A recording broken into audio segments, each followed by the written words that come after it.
সুপ্রিয় দর্শক, আসসালামু আলাইকুম। বাংলাদেশের রাজনীতি এবং ক্ষমতার অন্দরমহলে দীর্ঘদিন ধরে এক আলোচিত নাম লেফটেন্যান্ট জেনারেল মাসুদ চৌধুরী। ১/১১ সময় তিনি সেনাবাহিনীর উচ্চ পদে ছিলেন এবং সেই উচ্চ পদ ব্যবহার করে তিনি এমন কিছু কর্মকাণ্ড করেছেন যার মধ্য দিয়ে তিনি নিজেকে ১/১১-র অন্যতম কুশীলব হিসেবে আবির্ভূত করেছেন।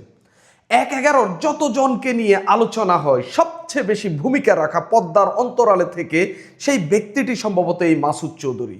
সেই সময়ের সব কিছুই যেন তিনি সামলাতেন। জেনারেল মইনিউর পেছনে অন্যতম ভিত ছিলেন তিনি, সেই তত্ত্বাবধায়ক সরকারের পেছনে মূল কারিগর ছিলেন তিনি। সব কিছুর পেছনে থেকে তিনি মূলত বিরাজনীতি করার একটা বৃহৎ চেষ্টা চালিয়ে গেছেন। তখনকার যে ফর্মুলা -2 সেটা খুব পপুলার হলেও কিন্তু আদতে সেটা ছিল -1, বিএনপিকে মাইনাস করে দেওয়া। আমরা দেখেছি খালেদা জিয়ার বিরুদ্ধে যতগুলো মামলা হয়েছে সবগুলো এই মাসুদ চৌধুরীর ইন্ধনে হয়েছে।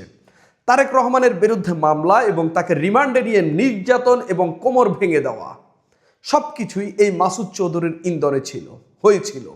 এবং তিনি সেই সময়ে নবম পদাতিক ডিভিশনের যে জিওসি ছিলেন এবং দুর্নীতি বিরোধী যে সমন্বয়ের যে প্রধান ছিলেন সেগুলোর পদ ব্যবহার করে এবং বিদেশিদের সঙ্গে যোগাযোগের অন্যতম প্রধান ব্যক্তি যে তিনি ছিলেন সেগুলো ব্যবহার করে তিনি বিএনপিকে জাস্ট খেয়ে দিয়েছেন এবং বিএনপিকে জাস্ট একটা রাজনীতি থেকে দূরে ঠেলার সর্বোচ্চ প্রচেষ্টা চালিয়েছেন।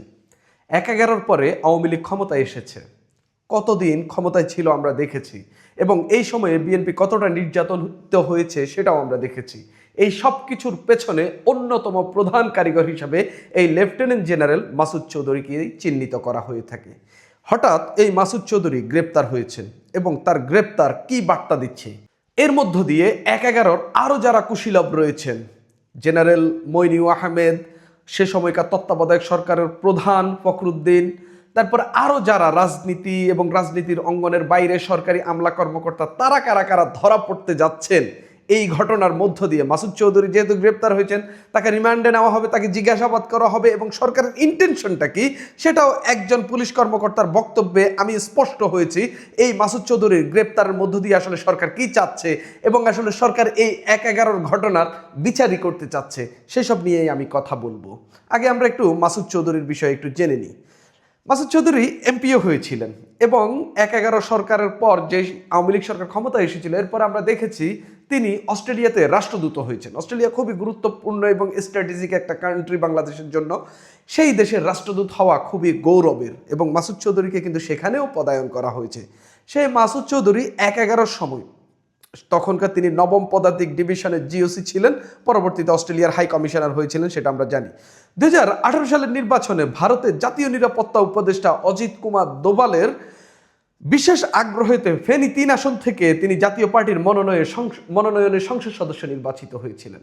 দুবার রাতের ভোট এবং আমিডামিড নির্বাচনে তিনি এমপি হয়েছিলেন এবং সম্ভবত ১/১১-র তার যে কর্ম সেই কর্মের সর্বোচ্চ রিওয়ার্ড শেষ পর্যন্ত তিনি এমপি হয়ে সম্ভবত শেখ হাসিনা সরকার সেই মাসুল দিয়েছেন।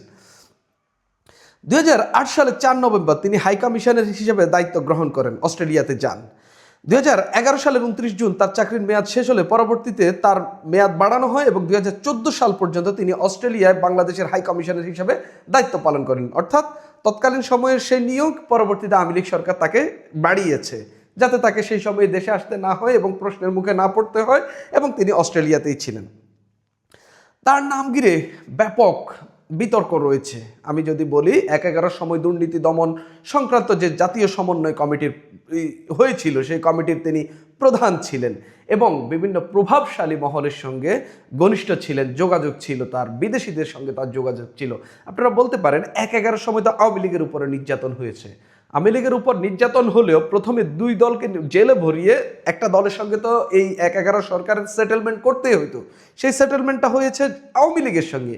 তারপর আওয়ামী লীগ কীভাবে পার পেয়ে গেল? ১/১১-র সময়ে আওয়ামী লীগের সভানেত্রী শেখ হাসিনার বিরুদ্ধেও মামলা হয়েছিল। পরবর্তীতে সেগুলো কি আর টিকেছে? কোনোটাই টিকেনি। কিন্তু বেগম খালেদা জিয়া সেই মামলা কারাভোগ করেছেন, তারেক রহমান সেই মামলায় রিমান্ডে গিয়েছেন এবং আমরা দেখেছি তিনি দীর্ঘ সময় ধরে নির্বাসিত জীবন কাটিয়েছেন শুধুমাত্র ওই ১/১১-র কারণে। এখন যদি বলি মাসুদ চৌধুরীকে কেন গ্রেপ্তার করা হলো এবং সরকার বসেছে 1 মাসের বেশি হলো, এতদিন কেন তাকে গ্রেপ্তার করেনি, অন্তর্বর্তীকালীন সরকার কেন তাকে গ্রেপ্তার করেনি? অন্তর্বর্তীকালীন সরকার আসলে এটাতে হাত দেয়নি, বিএনপি এটাকে ডিল করত এবং বিএনপির সঙ্গে সেনাবাহিনীর সেই সমঝোতা হয়েছে। সেই সমঝোতার মধ্য দিয়ে 1/11 সরকারের বিচারের দিকে তারা এগিয়ে যাচ্ছে। মাসুদ চৌধুরীকে প্রাথমিকভাবে তার বিরুদ্ধে 5টা মামলা রয়েছে, আগের মামলা। এর মধ্যে যে মানব পাচারের যে মামলা, সেই মামলায় তাকে গ্রেপ্তার দেখানো হয়েছে, পল্টন থানার সেই মামলা। ডিবি ইতিমধ্যেই তার রিমান্ড চেয়েছে। আমরা যদি ডিবির বক্তব্যটা দেখি, আমরা আসলে ইন্টেনশন বুঝে যাব যে আসলে এখানে এই মাসুদ চৌধুরীকে গ্রেপ্তারের মধ্য দিয়ে সরকার আসলে কি চাচ্ছে, 1/11 কুশীলবদেরকে নিয়ে সরকারের ভাবনা কি, সেটা আমরা বুঝে যাব। ডিবির ঢাকা মহানগর গোয়েন্দা পুলিশের যিনি প্রধান আছেন, ডিআইজি শফিকুল ইসলাম, তিনি বলছেন এই মাসুদ চৌধুরীর গ্রেপ্তার নিয়ে 1/11 পট পরিবর্তনের পর জরুরি অবস্থার মধ্য দিয়ে জেনারেল মাসুদ রাজনৈতিক নেতাদের নির্যাতনের মাস্টার মাইন্ড ছিলেন বলে ধারণা চালু আছে। সে বিষয়ে পুলিশ তদন্ত করবে কিনা তা জানতে চেয়েছিলেন সাংবাদিকরা। জবাবে শফিকুল ইসলাম অর্থাৎ ঢাকা মহানগর ডিবি প্রধান বলেন, আমরা যদি এটা পাই তদন্তে, আমরা তো অবশ্যই যথাযথ ব্যবস্থা নেব। মানে তিনি যদি 1/11 অন্যতম কুশীলব এবং রাজনৈতিক নেতাদেরকে নির্যাতনের মাস্টার মাইন্ড হয়ে থাকেন, অর্থাৎ বিশেষ করে বললে যদি বেগম জিয়া এবং তারেক রহমান এই দুজনকে নির্যাতনের বা এই দুজনকে দীর্ঘদিন জেলে ভরে রাখার যে চক তারা করেছিলেন, সেই চকের যদি মাস্টার মাইন্ড এই মাসুদ চৌধুরী হয়ে থাকেন, তাহলে তার রক্ষা নেই, তার রেহাই নেই। তার আশপাশে যারা ছিলেন তারাও বেরিয়ে আসবে। তিনি বলছেন অন্যায়কারী যেই হোক, অর্থাৎ ঢাকা মহানগর গোয়েন্দা প্রধান যিনি, তিনি বলছেন অন্যায়কারী যেই হোক পার পাবে না।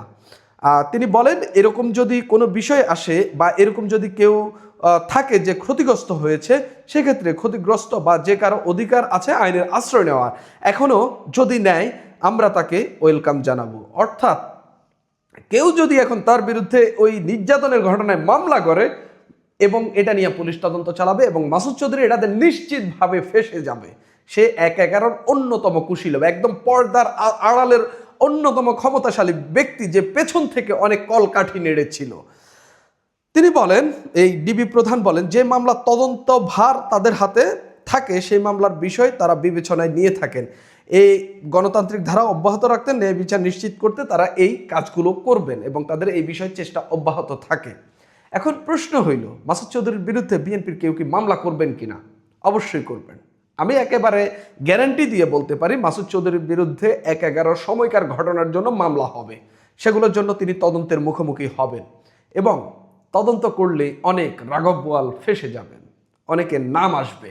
1/11 সময় যারা কুশীলব হিসাবে ছিলেন, যাদের বিরুদ্ধে অভিযোগ আছে, অনেক সম্পাদক, অনেক রাজনীতি করেন না এমন ব্যক্তি, আর্মির অনেক অবসরপ্রাপ্ত কর্মকর্তা, অবসরপ্রাপ্ত অনেক সরকারি কর্মকর্তা, আমলা, তারপরে বিশেষ করে জেনারেল মইনিউ এবং ফখরুদ্দিন, এই দুজন ফাঁসবেন। এবং আমার কাছে কেন জানি মনে হচ্ছে এই দুজনকেই বিচারের মুখোমুখি করার জন্যই এই মাসুদ চৌধুরীকে গ্রেপ্তার করা হয়েছে। এবং এই মাসুদ চৌধুরীকে দিয়ে 1/11 ঘটনাগুলো বিএনপি আবারও বা এই সরকার আবারও দেশের মানুষের সামনে আনবে এবং এনে বোঝানোর চেষ্টা করবে যে একটা তত্ত্বাবধায়ক সরকার, সেনা সমর্থিত তত্ত্বাবধায়ক সরকার দেশে কি কি করেছিল এবং একটা ফ্যাসিস্ট সরকারকে তারা কিভাবে ওয়েলকাম করে ক্ষমতায় বসিয়ে তারা বিদায় নিয়ে বিদেশে সুখী জীবন কাটাচ্ছে এবং সেই স্বৈর শাসক শেখ হাসিনা শাসক কিভাবে দেশের মানুষের উপর নির্যাতন চালিয়েছে। বিএনপি এই বিষয়গুলো নতুন করে মানুষের সামনে নিয়ে আসবে এবং এগুলো প্রতিদিনই মানুষকে ফলো আপ করবে। আমার কাছে তাই মনে হচ্ছে যে 1/11 ঘটনাগুলো বিএনপি সামনে আনবে এবং এর কুশীলবদেরকে বিএনপি দৌড়ের উপর রাখবে। বিএনপি বলতে আইনের মার প্যাচে বা এই সরকারের মধ্য দিয়ে দৌড়ের উপর রাখবে এবং এই যে মাসুদ চৌধুরীকে রিমান্ডে নেওয়া, তার থেকে অনেক তথ্য প্রমাণ নিয়ে আসা, যদিও তিনি একজন ধুরন্ধর সেনা কর্মকর্তা, তার থেকে কতটুকু তথ্য পাওয়া যাবে সেটা একটা বড় বিষয়। বা এমনও কিছু বলে দিতে পারেন যেটাতে আসলে রাজনৈতিক দলগুলো ফেঁসে যাইতে পারেন বা দলগুলোর অনেক বড় বড় নেতাও ফেঁসে যাইতে পারেন। এই ঘটনাগুলো কিন্তু আগামী কিছুদিন রাজনীতিতে ঘটবে এবং মাসুদ চৌধুরী গ্রেপ্তার খুবই সিগনিফিক্যান্ট একটা বিষয়, যার মধ্য দিয়ে বিএনপি একটা স্পষ্টত বার্তা দিচ্ছে আসলে তারা 1/11 ঘটনার বিচার করতে যাচ্ছে। সুপ্রিয় দর্শক, এখন এই পর্যন্তই।